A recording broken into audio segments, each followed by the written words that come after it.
Kenapa pertanggungjawaban itu penting? Karena dalam gereja tanggung jawab itu lebih tinggi dari kewajiban.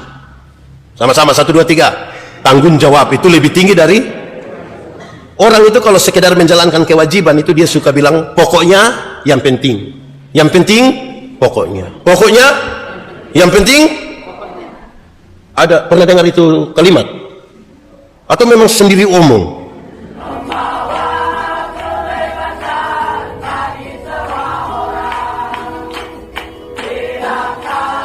Ibu saudara-saudara, shalom. Selamat pagi. Ada sukacita. Kasih salam dulu orang di samping kiri kanan. Ucapkan satu hal yang buat dia tersenyum. Ada duduk dekat-dekat itu, baku tegur, baku sapa sedikit. Masa persekutuan tanpa sapaan, ya, karena itu baik. Baik, Bapak Ibu saudara-saudara, hari ini kita bersama-sama beribadah. Dan tema kita adalah terimalah Roh Kudus. Sama-sama 1, 2, 3. Kasih tahu teman di sebelah 1, 2, 3. Tapi di bagian awal ini dua hal ini penting. Pertama, kita sepakat dulu. Menurut saudara, jawab saja tidak apa-apa. Roh Kudus itu apa?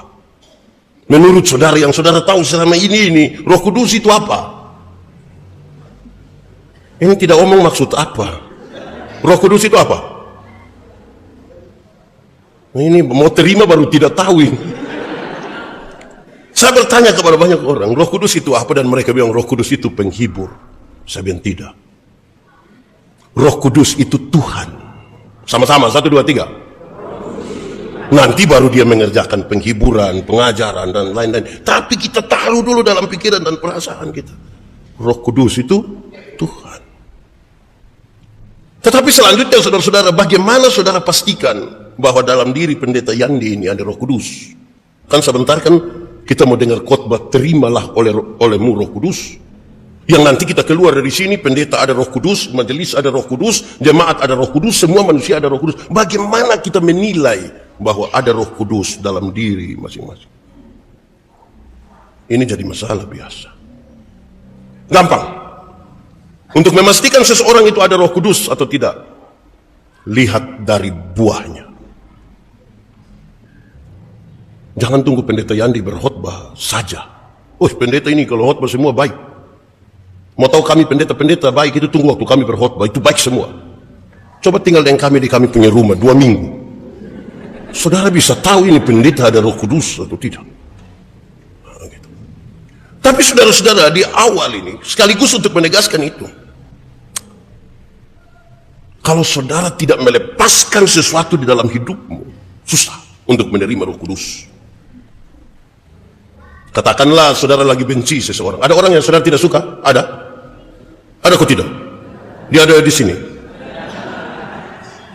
Kalau saudara benci kepada seseorang, saudara marah terhadap seseorang, apalagi orang itu melukai saudara, satu, rasa ingin balas dendam itu kuat sekali di sini. Dua, energi negatif terhadapnya sangat kuat. Tiga, kepahitan ada di sini. Setiap kali kita bilang, ibu gabung menyanyi dengan doa, saya baik pak, tapi lihat dia punya muka itu, waduh, ingat ya, waduh, pernah alami begitu. Saudara lihat, rasa ingin balas dendam, kepahitan, energi negatif, kalau ada di sini, Roh Kudus tidak bisa menyatu di situ. Roh Kudus tidak bisa menyatu dengan orang yang hatinya penuh dengan kepahitan, yang penuh dengan energi negatif terhadap orang lain. Roh Kudus tidak dapat menyatu dengan mereka yang emosinya meluap-luap untuk membalaskan dendam terhadap orang. Saudara harus melepaskan itu semua. Dan salah satu cara untuk melepaskan itu adalah pengampunan. Pengampunan itu melepaskan energi negatif. Pengampunan itu membuat kepahitan itu, hilang. Nanti ketika yang tidak baik itu keluar, baru Roh Kudus bisa masuk di dalam. Kalau Roh Kudus tinggal di dalam kita, itulah buah akan muncul. Amin. Saudara, dia memberi pengaruh. Yang di dalam ini memberi pengaruh di luar. Satu hari Kain dan Habel, mereka mempersembahkan korban kepada Tuhan. Siapa punya yang diterima? Yang diterima siapa punya? Habel. Yang tidak diterima siapa punya? Di sini ada nama Habel. Kain marah. Ketika dia marah, Tuhan bilang begini, Kain, kenapa mukamu muram dan hatimu panas? Ingat, dosa ada di depan pintu dan sangat menggoda engkau. Engkau harus berkuasa atas dosa itu. Kain tidak mampu berkuasa atas dosa itu, dia bunuh adiknya Habel. Tuhan tanya, Kain, di mana adikmu Habel? Tuhan tanya begitu, itu Tuhan tahu atau tidak? Tuhan tahu atau tidak? Sudah tahu kenapa tanya? Tuhan tahu atau tidak? Dan kenapa dia tanya? Pertanggung jawab. Kain bilang, memangnya saya penjaga adikku? Tapi apa kemudian menjadi lanjutan dari kisah itu? Tuhan bilang, Kain, karena engkau bunuh engkau punya adik, dengar, tanah yang engkau usahakan ini tidak akan memberi hasil yang baik. Hati yang penuh emosi, marah-marah itu, yang tidak bisa menyambut saudara dengan baik, yang kamu usahain tidak akan memberi hasil yang baik. Saya simpulkan ayat itu dalam kaitan dengan narasi di awal itu. Muka muram, hati panas, berkat jauh. Sama-sama, 1, 2, 3. Pakai gerakan, 1, 2, 3. Muka muram, hati panas, berkat.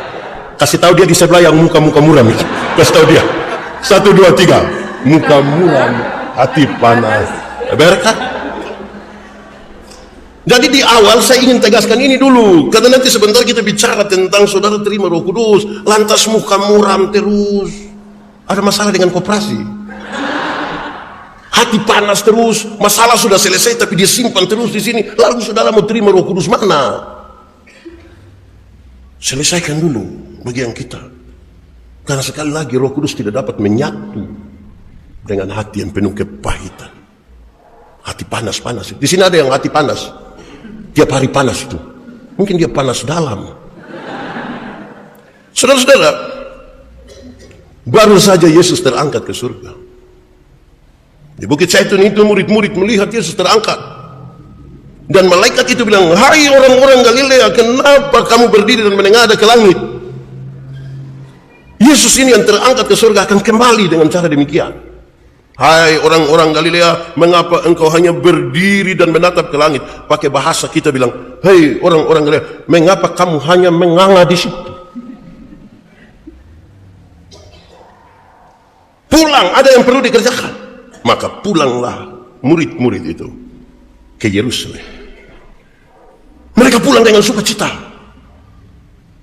Mereka pulang dengan sukacita. Yesus yang terangkat ke surga itu, lampu orang dalam toh sudah terangkat ke surga. Mereka pulang dengan sukacita sebagai bentuk pengabdian mereka kepada Tuhan dan ketaatan mereka.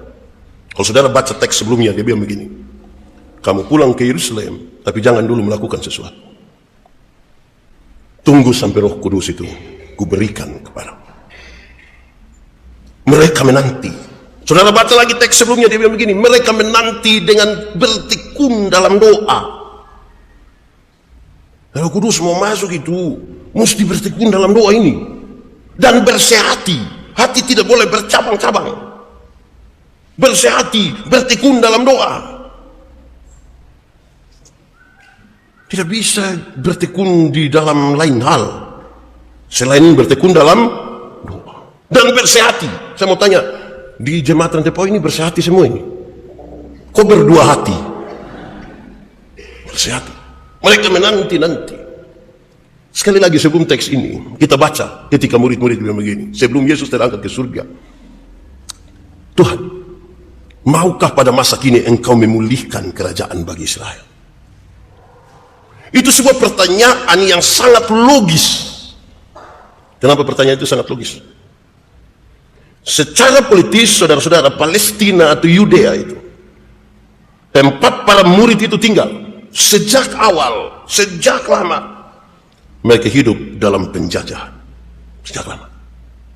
Paling tidak tercatat bahwa dimulai dari awal itu kerajaan Mesir kuno, Asyur, Babel, Persia, Yunani, dan Romawi hidup hanya dalam penjajahan. Pertanyaan itu menjadi pertanyaan yang sangat logis. Maukah engkau pada masa kini memulihkan kami? Tidak enak hidup dijajah terus ini, tidak enak. Tapi cara berpikir mereka berbeda dengan apa yang Tuhan Yesus pikirkan.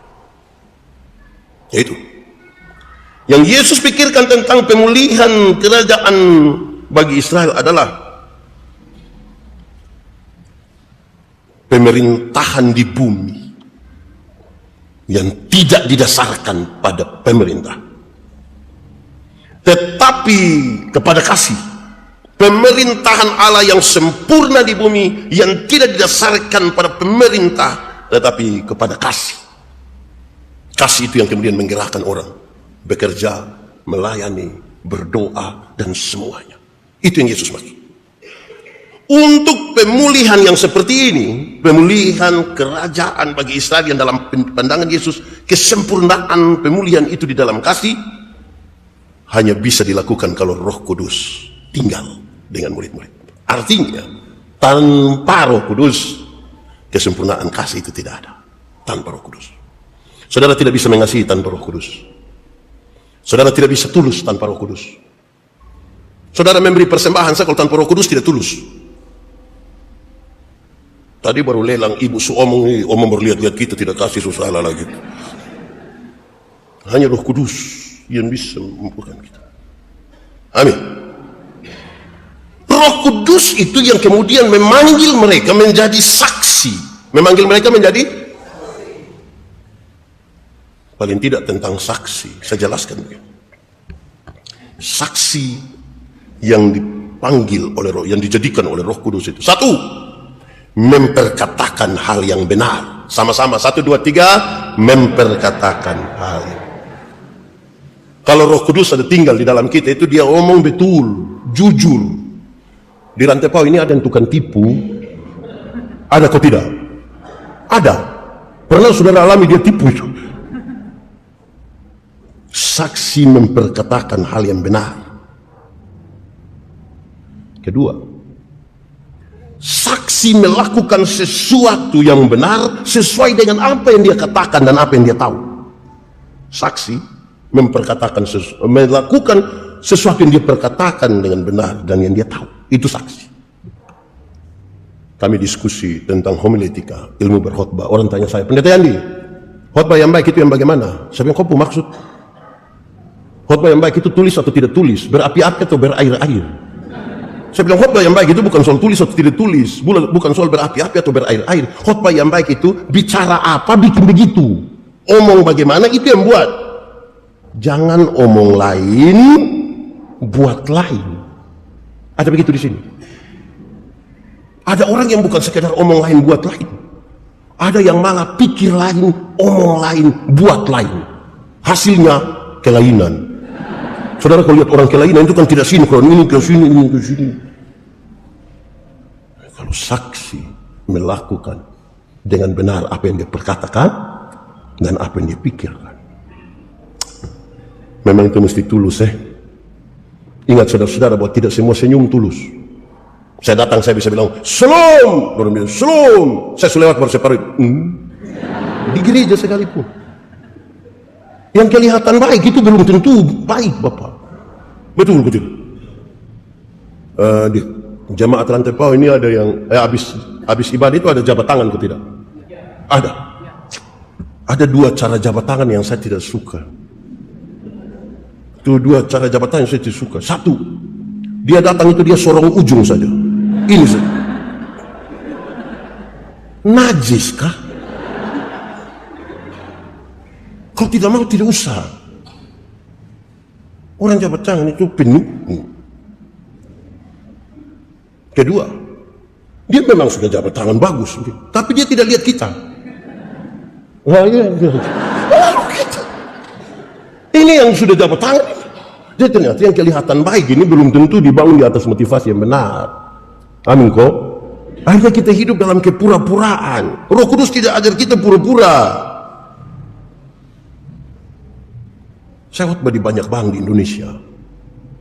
Saya bilang, ini ibu-ibu yang kerja di bank ini cantik-cantik semua. Mau lihat jauh, lihat dekat, tetap cantik. Dorang pakai pakaian bagus-bagus lagi, bekerja di ruangan tertata rapi lagi, ber-AC lagi. Kita pergi di bank ini macam tidak mau pulang. Macam mau lihat terus orang pemuka begini. Baru kita naik tangga terakhir, dengan santun sekali mereka bilang begini, "Selamat siang, ada yang bisa kami bantu?" Terus saya tanya dorang, "Ibu-ibu, siapa di antara ibu-ibu yang bangun pagi lihat suami pas bangun terus dia bilang, 'Selamat pagi, ada yang bisa kami bantu?'" Ya memang harus ada sesuatu yang menggerakkan supaya melakukan itu dengan pikiran yang benar, motivasi yang benar, kata-kata yang benar. Engkau itu. Tapi yang ketiga, saksi siap menerima risiko terhadap apa yang dia perkatakan. Itu saksi. Benar-benar Anda lihat, karena saksi itu melihat, mengalami, merasakan, baru mengatakan. Maka hakim tanya, "Saudara saksi, apakah saudara benar ada di tempat itu?" "Ya." "Kau jangan main-main." "Ya." Ingat, kesaksian palsu bermasalah nanti. Ada banyak saksi tidak berani ambil risiko, cari aman, kompromi. Akhirnya kebenaran tidak mampu ditegaskan, kebenaran tidak mampu ditegakkan, karena saksi, ada banyak saksi tidak mau bertanggung jawab dan mengambil risiko terhadap hal yang dia perkatakan.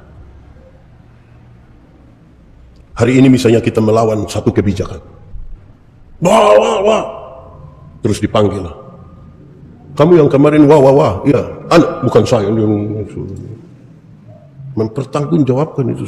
Nah, ini saksi-saksi yang begini. Baik, saudara-saudara, lalu pembacaan kita hari ini bicara tentang Pentakosta. Sama-sama 1, 2, 3. Memang ucapan harus benar ya, Pentakosta, bukan Pantekosta. Ucapannya itu penta, bukan pante. Masih ada yang ngomong salah itu. Yang benar betul sudah. Pentakosta, hari yang ke-50. Ada apa itu? Setelah kebangkitan Yesus di hari yang ke-50. Pencurahan Roh Kudus. Waktu itu diam di Yerusalem orang-orang kudus dari berbagai daerah. Tiba-tiba ada bunyi dan nyala seperti lidah api hingga pada para murid, dan mereka berkata-kata dalam berbagai bahasa. Tuhan memang begitu. Ini janji. Janji ini digenapi dengan cara seperti itu. Mereka berkata-kata, tapi bahasa itu bahasa yang dimengerti, bukan tidak dimengerti. Sehingga orang-orang yang ada di situ tercengang, mereka heran. Bagaimana mereka bicara dalam bahasa-bahasa kita? Padahal kita ini orang dari Mesopotamia, Elam, Kapadokia. Mana-mana yang tadi ada baca banyak, saya tidak hafal. So dari mana, dari Makassar, dari mana kita mesti ini dari Kapadokia, mana-mana itu. Kok bisa para murid ini berbicara dalam bahasa-bahasa kita? Bahasa yang bisa dimengerti. Kenapa? Untuk apa Roh Kudus masuk di dalam kita, menggerakkan kita untuk hanya berdiam diri? Kita kan harus melakukan pekerjaan, mengatakan sesuatu. Lalu bagaimana kalau bahasa itu tidak dimengerti? Bahasa tidak boleh menjadi kendala dalam upaya-upaya pekabaran Injil dan pelayanan, begitu. Bahasa harus dimengerti. Saudara, beda antara kisah di Kejadian pasal 11 tentang Menara Babel dan kisah tentang Pentakosta di Kisah pasal 2. Di Menara Babel menurut Kejadian pasal 11, waktu itu mereka satu bahasa, logatnya pun sama, sudah sama. Tetapi di Kisah para Rasul tentang Pentakosta, mereka berbagai bahasa, tapi bisa menjadi satu. Di Menara Babel satu bahasa, tapi tercerai-berai. Kenapa tercerai-berai? Karena kesombong. Orang kalau sombong itu tidak mungkin ada Roh Kudus. Tidak mungkin. Orang sombong itu tinggi hati dia. Ini ada 3 orang suka pancing ikan, tapi mereka 3 ini orang sombong. Orang sombong itu kan ceritanya suka lebih-lebih itu. Lantas orang 3 bercerita. Yang satu bilang, "Oi, kalau kita pancing di sana, itu baru buang 1 mata kail itu 3-4 ekor ikan langsung datang. 3-4. Yang satu bilang, itu kurang. Kurang bagaimana? Kalau kita pancing di sana, baru buang 1 mata kail, 3-4 ekor ikan tadi, bawa memang istri anak-anaknya dia bawa sekali. Yang satu bilang, kamu 2 punya itu kurang. Kurang bagaimana kalau kita pancing di sana? Itu kita belum buang mata kail, belum. Ikan-ikan sudah keluar, om, tolong pancing kita dulu. Coba saudara bayangkan 3 orang ini kita kumpul dia di konsistori, kasih tinggal 2 minggu. Menurut saudara datang aman itu konsistori? Aman kok tidak?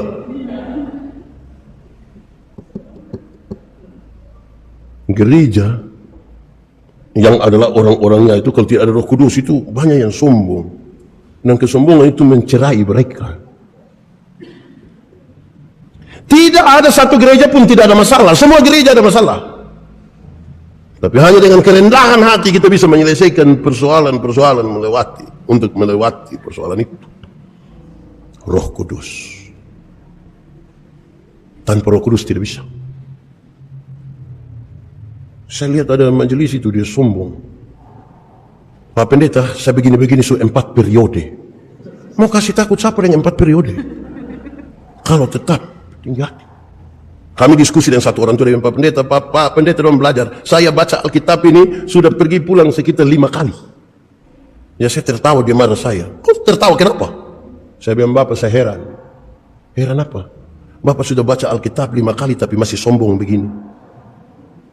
Orang kalau sudah baca 5 kali itu, oh iya, dia makin hati. Ini sudah baca 5 kali tetap sombong. Bisa. Kalau begitu saudara-saudara, pesan paling awal ini adalah memang bahasa harus dimengerti. Harus. Coba kita bawa dalam konteks itu bergereja sudah. Coba kita bawa dalam konteks berumah tangga. Saya mau tanya dulu, yang belum menikah tidak usah renungkan lah, tidak usah. Ini bagi yang sudah menikah. Pernahkah saudara bertengkar suami istri? Pernah, marah begitu, pernah. Lantas diam, pernah. Berhari-hari hanya. Menurut saudara hati aman. Kita tanya istri, marah? Mari makan. Jengket. Ada apa-apa itu omong. Betul toh? Bukan simpan. Pura-pura bahagia lagi. Kalau ada sesuatu yang tidak benar, rasa tidak nyaman, bicaralah. Karena bahasa itu penting. Dia tahu dulu bahasa. Karena murid-murid akan pergi ke mana-mana ini untuk melayani. Masa pergi melayani, dia datang hanya bicara pakai bahasa Timur. Orang Toraja tahu bahasa Timur. Bahasa harus dimengerti dulu. Saudara-saudara, karena itu ada apa-apa itu bicaralah. Tapi bicaralah sebagai orang yang di dalam hidupnya ada Roh Kudus.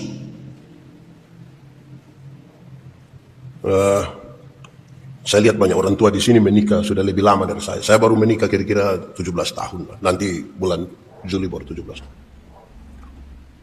Saya dengan sepupu istri itu, kami dua itu sepakat dari segi komunikasi untuk 2 hal. Pertama, biar kami ada bertengkar bagaimanapun, kami harus sepakat berhenti 1 menit untuk bertanya.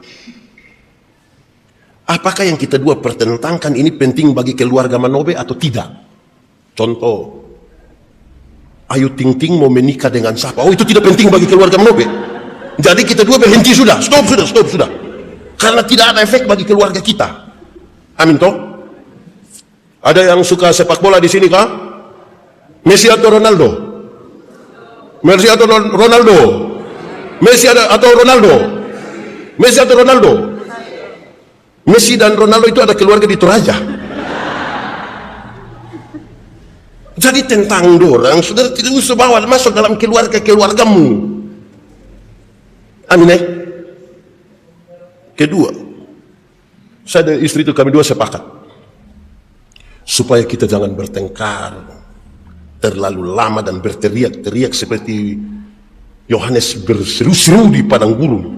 Maka kami sepakat, kalau satu lagi bicara, jangan potong pembicaraan. Silahkan ibu duluan. Oh, dia bicara itu salah semua, menjengkelkan, tapi saya tetap. Terus kita tanya, sudah. Oh, kalau belum lanjut. Terus setelah dia selesai bicara, baru saya bilang, oke, sekarang saya. Mama, yang tadi mama ngomong itu salah semua. Lalu yang benar tuh ini. Oh, Papa bisa bertanggungjawabkan? Iya. Oh, kalau begitu saya minta maaf yang tadi. Selesai. Bukan bertengkar. Jangan bawa amarahmu sampai ini matahari sudah terbenam 300 kali ini. Masih marah. Selesai. Banyak orang di rapat, dia bukan dengar pendapat, tapi menunggu waktu bicara. Dia tidak mau dengar orang lain, tunggu dia sebentar. Kadang-kadang itu di rapat itu ada orang yang dia bicara begitu rupa, dia omong sampai jawab kembali dia pun pertanyaan sendiri. Saya pikir ini orang omong apa ini? Nah, begitu. Jadi bahasa itu kita saling mengerti, tapi dengan etika yang baik. Amin toh? Mantap toh? Semoga itu sudah ada di Rantepau. Rantepau ini kalau rapat aman kah? Ini diam ini apa? Supaya kan gereja ini harus gereja yang dituntun oleh Roh Kudus. Kenapa? Kekristenan, gereja Tuhan itu terbentuk waktu pencurahan Roh Kudus itu. Lalu gereja meninggalkan Roh Kudus dan pekerjaannya melalui kita bagaimana? Tidak bisa. Tidak bisa. Jadi nanti satu orang datang, dia berbicara kepada saudara dalam bahasa roh, bahasa itu harus dimengerti. Karena tentang karunia dia bilang, ada orang berbicara dalam bahasa roh, tapi ada karunia untuk menerjemahkan bahasa roh. Supaya orang mengerti, karena ini dipakai untuk pembangunan jemaat. Berikut. Ternyata walaupun Roh Kudus itu ada, dan bekerja di antara para murid itu, tapi ternyata tidak semua orang sepakat. Ada beberapa orang di antara mereka lihat dan bilang, mabuk balok itu dia. Ternyata yang kita sudah bekerja dengan Roh Kudus saja ini, tidak semua orang terima. Tidak semua orang terima. Saudara-saudara, Roh Tuhan yang membaharui itu, saya pakai contoh ini ya, saya pakai contoh begini. Tentang melayani dan bekerja. Pekerjaan atau pelayanan. Kalau yang saudara kerjakan itu hanya untuk mendapat gaji, upah, itu pekerjaan. Tetapi yang saudara lakukan dan kerjakan itu karena Tuhan, itu pelayanan. Di awal saya kasih tahu itu ya. Kalau yang kita kerja sibuk ini untuk upah, untuk gaji, itu hanya apa? Pekerjaan. Tanpa dituntun oleh Roh Kudus pun aman. Tetapi kalau yang saudara lakukan itu karena Tuhan, itu apa? Pelayanan. Kedua, kalau saudara berhenti bekerja karena dikritik, itu pekerjaan. Tetapi oleh karena Tuhan tadi, saudara terus bekerja sekalipun dikritik habis-habisan, itu pelayanan. Ada orang dalam gereja yang anti kritik betul. Kita baru omong sedikit, dia bilang, persetan, om kerja. Ada begitu di Rantepau. Dia majelis atau jemaat itu. Siapa mau terima kita pun pekerjaan semuanya. Ada orang kritik. Bahkan mungkin yang paling kritik pun dia tidak tahu kerja itu. So tidak sumbangnya tidak kerja lagi, tapi dia hanya kritik. lalu saudara berhenti bekerja hanya karena dikritik, ini hanya pekerjaan. Ini hanya pekerjaan, bukan pelayanan.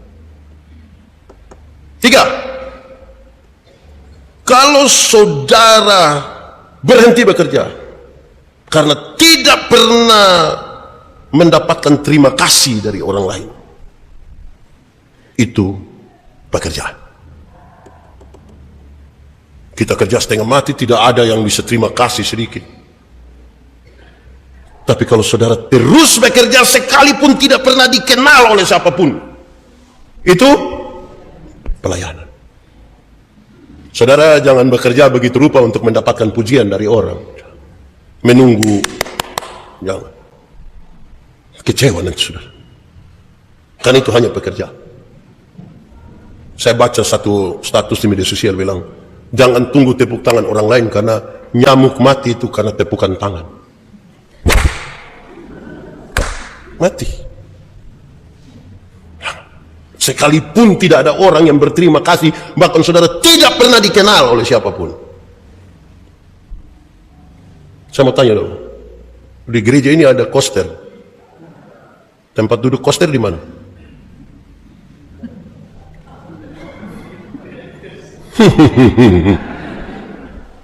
Dia datang tidak diundang, pulang tidak diantar.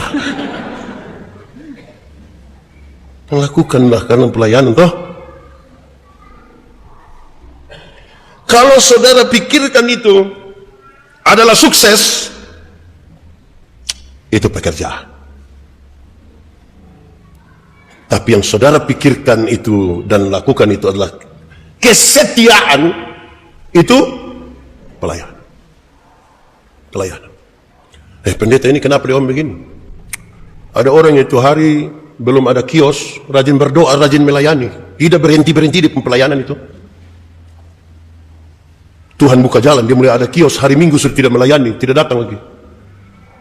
Pendeta bilang, ibu, kenapa sekarang tidak melayani? Aduh, pendeta, Tuhan sudah kasih kios, apa mau jaga? Ini baru kios sih, Tuhan belum kasih tambang emas. Kalau sampai Tuhan kasih tambang emas, dia bisa menyangkal Yesus itu. Baru kios. Dulu waktu belum lulus P3K, di sini ada yang P3K, tidak usah lihat orang, tunduk saja. Rajin berdoa dia, rajin melayani dia. Sudah lulus, pakai sejumlah hal untuk menjadi alasan tidak melayani. Men,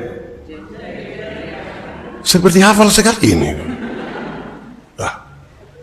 Lalu tampillah Petrus dan berkhotbah. Paling tidak isi khotbahnya itu banyak, tapi saya sebut 2. 1, dia ingin kasih tahu orang bahwa mereka ini tidak seperti yang kamu bayangkan, bahwa mereka sementara mabuk anggur, karena ini baru pagi-pagi nih. Masa pagi-pagi semabuk? Di sini ada yang biasa mabuk pagi-pagi? Oh tidak, dari malam sampai pagi ada. Dia kasih tahu, dia menjelaskan. Jadi pekerjaan-pekerjaan Tuhan itu bisa dijelaskan. Salah satu bentuk penjelasan itu yang pertanggungjawaban. Kalau di gereja kami itu ada pemeriksaan BP3, badan pengawas itu, nota-nota semua kasih masuk, periksa.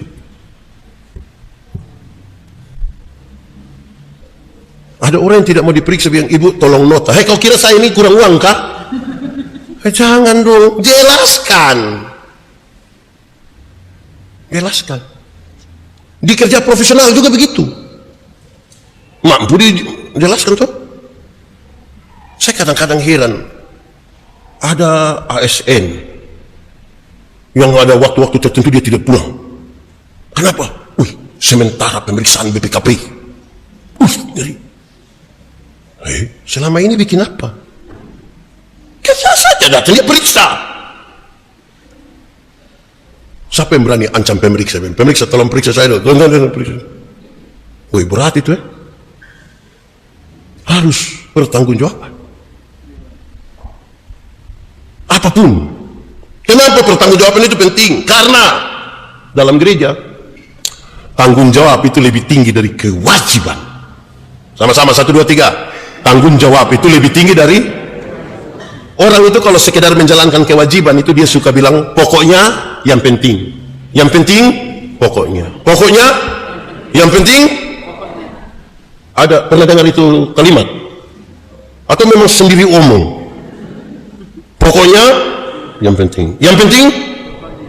Yang penting kita sudah. Tidak bisa begini. Tapi yang kedua, tanggung jawab itu, saya ingat saya melayani di Pulau Sabu, satu pulau kecil di bagian selatan Indonesia. Kira-kira 5 tahun di situ. Pulau Sabu namanya. Saya tanya seorang koster, Amaju namanya. Amaju punya 1 istri dan 5 orang anak. Saya tanya dia, Ama, kau iris itu pohon lontar itu, iris itu mayang lontar itu, susah atau gampang? Ya susah. Coba gambarkan dia punya susah. Bapak, kita naik pohon itu jam 2 subuh, kita turun sudah jam 7 pagi. Karena pohon banyak, tidak bisa kita naik dari satu pohon, turun kembali itu pohon, baru pindah pohon sebelah. Buang waktu, buang tenaga. Jadi, kami sambung dia punya daun. Supaya kami tinggal melangkah lewat daun, resiko jatuh. Pisaunya terlalu keras, terlalu tajam, kadang-kadang melukai. Mayangnya terlalu keras. Belum lagi kalau ada tokek di atas itu. Terus saya tanya dia di hadapan istri dan anak-anaknya, saya bilang, kau tahu iris begitu susah, kenapa kau mau iris itu barang? Dilihat kepada istri dan 5 anaknya, dia bilang begini. Terus dia lanjut, nanti dorang makan apa, Pak? Pernyataan itu membuat saya mengerti. Dia naik pohon itu jam 2, turun jam 7 pagi, resiko jatuh atau terluka. Dia melakukan itu bukan sekedar sebuah kewajiban. Tapi apa? Tapi apa?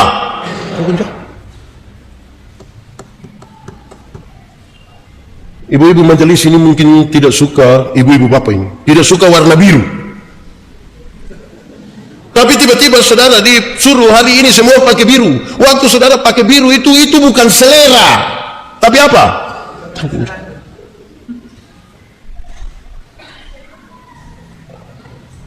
Waktu kita mau sepakat, gereja ini kita gereja jam 9. Waktu rapat itu ada yang usul jam 8. Ada yang usul jam 7, ada usul jam 12. Diputuskanlah jam 9. Di gereja bukan soal siapa kalah, siapa menang. Tapi apa? Tanggung jawab. Waktu memutuskan ini, saya datang ke gereja bukan karena saya menang atau saya kalah. Tapi karena kita bertanggung jawab. Atau siapa di antara kita yang karena dia punya usulan jam 12 tidak diterima, dia bilang, silahkan kamu gereja jam 9, silahkan. Saya akan datang sendiri 12:30. Itu dia, otak tidak benar itu. Tanggung jawab. Di beberapa gereja, ini gereja 1 minggu berapa kali ini? 4 jam, 6, 9, 4. Ada majelis jemaat ini yang sekretaris jemaat sudah bagi. Nanti bapak ibu ini di jam 6 sore atau jam 4 sore. Saya ini harus gereja pagi. Saya tidak bisa sore saya ini. Jadi sore itu kosong. Karena semua hanya bisa. Pernah terjadi di Rentepo begitu? Oh tidak. Orang di sini setia semua. Sedikit lagi dunia mau kiamat di sini.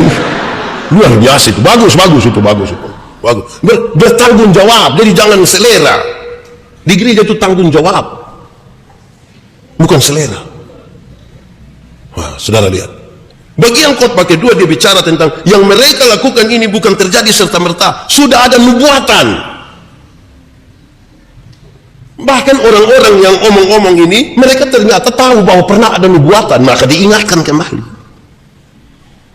Saya ingin menjelaskan begini, ternyata seringkali kita dapat tantangan itu bukan dari luar.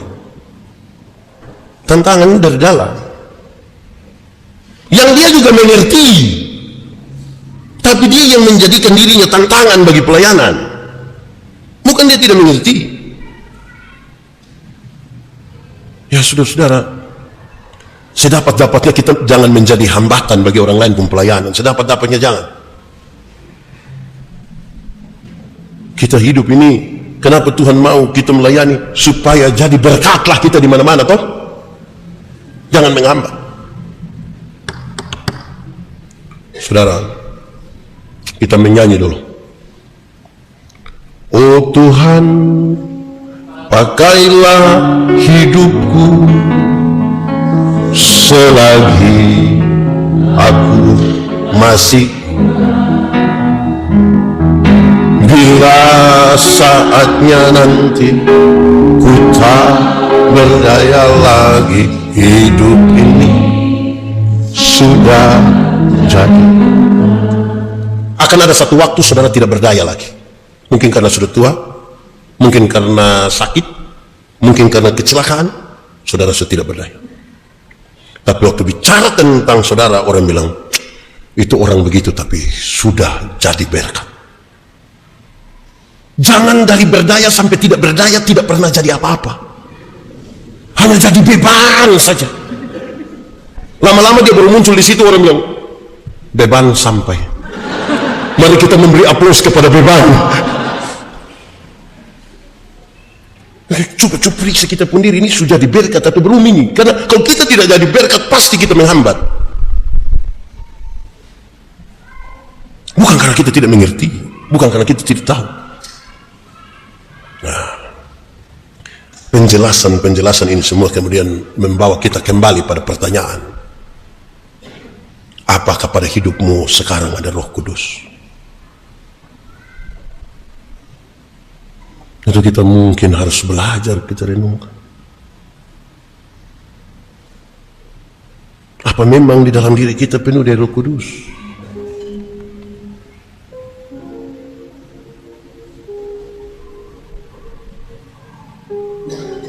Itu harus direnungkan berulang-ulang. Banyak orang mengaku Roh Kudus itu Tuhan, banyak orang mengaku Roh Kudus itu ada di sini. Tapi apa kita menjadi bagian langsung dari Roh Kudus itu atau tidak?